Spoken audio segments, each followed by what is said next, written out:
Kemudian selanjutnya pada kata may yaqulu. Nah, di sini ada nun sukun bertemu dengan huruf ya. Maka ini termasuk dalam kategori idgham bi gunnah. Nah, apa yang disebut dengan idgham bi gunnah? Idgham bi gunnah itu ketika ada nun sukun atau tanwin bertemu dengan huruf ya, nun, mim, waw. Bertemu dengan salah satu huruf tersebut. Ya, nun, mim, waw. Atau biasa kita singkat dengan yanmu. Ya, nun, mim, waw. Maka cara membacanya yaitu meleburkan bunyi nun sukunnya ke huruf setelahnya. Ya, man yakulu jadi may yakulu. Nah, seperti itu. Nah, seperti itu. Jadi dileburkan bunyi nun sukunnya ke huruf ya. Kemudian saat meleburkan, saat mendengungkan tersebut, dengungannya ditahan. May yaqulu. Jangan langsung dilanjutkan. May yaqulu. Nah, itu kurang tepat. Jadi ditahan dulu. May yaqulu. May yaqulu. Assalamualaikum warahmatullahi taala wabarakatuh. Kembali lagi di Al-Ghifari Channel. Sahabat Al-Ghifari yang dirahmati Allah Subhanahu wa taala. Pada video kali ini, insya Allah akan kita bahas beberapa hukum tajwid yang terdapat pada surah Al-Baqarah ayat yang ke-8 dan beberapa kesalahan yang sering terjadi saat kita membaca ayat yang ke-8 ini. Tapi sebelum itu, sebelum kita bahas secara detail, marilah kita bersama-sama bacakan terlebih dahulu ayat yang ke-8 ini dalam surah Al-Baqarah dengan diawali dengan ta'awud. A'udzu billahi minasy syaithanir rajim. Bismillahirrahmanirrahim. Wa minan nasi man yaqulu amanna billahi wa bil yaumil akhir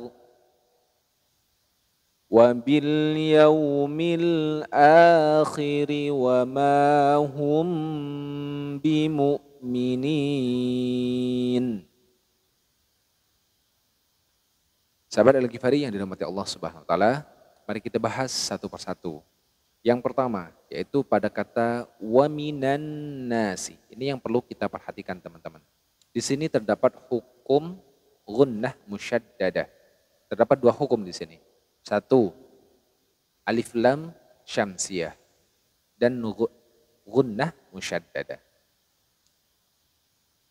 Di sini ada alif lam syamsiyah. Mengapa alif lam syamsiyah? Karena ada al bertemu dengan nun. Nun itu termasuk huruf syamsiyah teman-teman.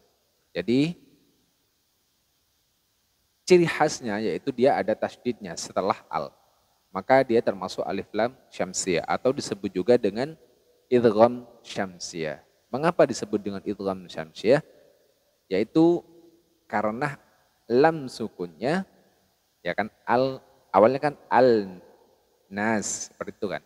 Cuma dileburkan bunyi lamnya ke nun. An-nas wa minanna. Nah, karena di sini huruf yang bertasydid adalah nun, maka ini juga mempunyai hukum gunnah musyaddadah. Jadi gunnah sebab tasydid ya. Jadi ada dua huruf, yaitu mim yang bertasydid dan nun yang bertasydid. Maka cara membacanya yaitu dengungannya dipanjangkan.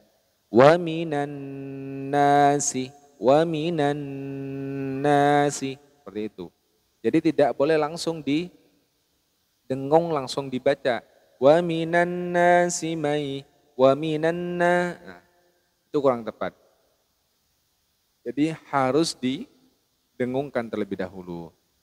Wa minan nasi mai wa minan nasi. Nah, seperti itu teman-teman.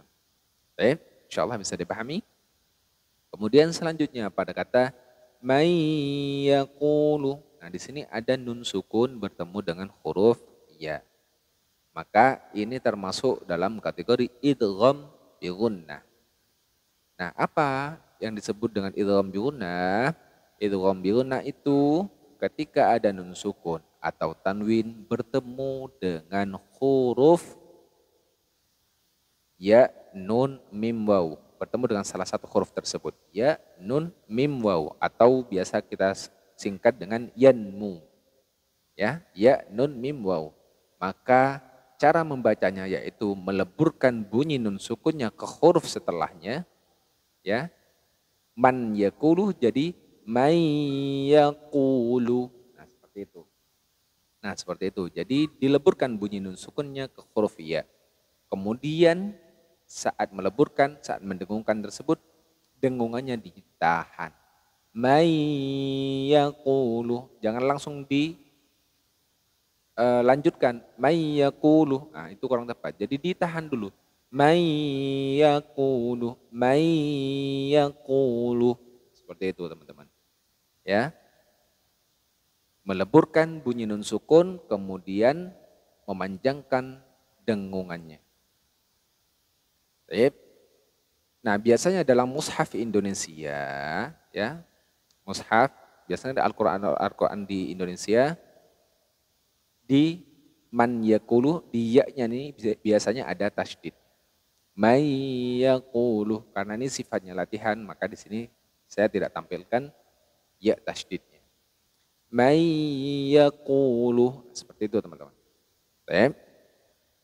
Oke, kita lanjutkan. Man yaqulu amanna, amanna. Ini sama ya. Gunnah musyaddadah. Jadi dengungannya ditahan dulu. Dipanjangkan, jangan buru-buru. Amanna billahi, billahi, billahi. Ya. Di sini ada lafaz Allah diawali harokat kasrah. Maka ini disebut dengan lam tarqiq. Lam jalalah tarqiq. Jadi dibaca tipis. Billahi. Bukan dibaca tebal. Kalau tebal billahi. Nah, itu keliru. Jadi billahi. Jadi dibaca tipis. Billahi.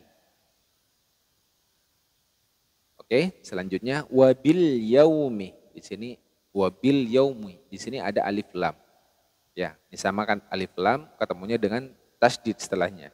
Alif lam syamsiah. Sedangkan ini bertemu dengan iya, tidak ada tasdidnya. Itu paling gampangnya ya. Berarti disebut dengan idhar qamariyah. Kenapa disebut dengan idhar? Karena lam sukunnya dibaca jelas, wabil yaumi. Ya. Kalau tadi di sini lam sukunnya malah hilang, wa minan nasi, karena dileburkan, diidghamkan. Oke? Insyaallah tahu ya bedanya ya, mana idgham syamsiah, alif lam syamsiah, atau idhar qamariyah atau alif lam qamariyah. Wa bil yaumil akhiri wa ma hum bimu'minin wa ma hum bi. Nah, di sini ada mim sukun bertemu dengan huruf ba. Maka disebut dengan ikhfa syafawi, ya. Jadi disamarkan. Hum bi, mengganti mim sukunnya ini kan sama nih ya. Ikhfa syafawi wa ma hum bi mu'minin. Jadi didengungkan juga. Wa ma hum bi. Hum bi. Jadi tidak boleh langsung wa ma hum bimu, wa ma hum bimu. Nah, itu kurang tepat. Jadi ditahan dulu bunyi mim sukunnya. Wa ma hum bimu'minin. Nah, seperti itu teman-teman. Selanjutnya yang terakhir yaitu bimu'minin. Minin. Nah, di sini terdapat hukum bacaan mad arid lis sukun. Mengapa disebut dengan mad arid lis sukun? Sebab ada ya sukun diawali harokat kasroh bertemu dengan huruf hidupnya yaitu nun berharokat fathah dan dibaca waqaf. Nah, ini merupakan syarat dari mad arid lis sukun. Apa tadi? Mad tabi'i. Nah, ada mad tabi'i. Mad tabi'inya mana? Ya sukun diawali harokat kasroh. bertemu dengan huruf hidup. Mana huruf hidupnya? Nun berharokat fathah dan dibaca waqaf. Ya, maka disebut dengan mad arid lisukun. Bagaimana cara membacanya? Yaitu mensukunkan bunyi huruf hidupnya yang terakhir dan dibaca panjang, 1 alif, boleh 2 alif, boleh 3 alif. Bimu'minin, itu kalau 1 alif. Bimu'minin, itu kalau 2 alif. Kalau 3 alif, bimu'minin. Seperti itu teman-teman. Jadi ini yang perlu kita perhatikan saat kita mendengungkan, saat kita meleburkan bunyi nun sukunnya, saat kita melafalkan huruf atau lafaz Allah yang diawali harokat kasrah itu harus dibaca tipis. Jadi beberapa kesalahan yang sering terjadi pada ayat ini adalah yang kami tandain di merah-merah ini. Baik, sebelum kita tutup video ini, mari kita bacakan terlebih dahulu dari wa minan nasi sampai bimu'minin sesuai dengan apa yang sudah kita pelajari. Kita awali dengan ta'awud bersama-sama. A'udzu billahi minasy syaithanir rajim.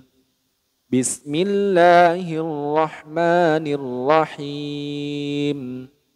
Wa minan nasi man yaqulu amanna billahi wa bil yaumil akhir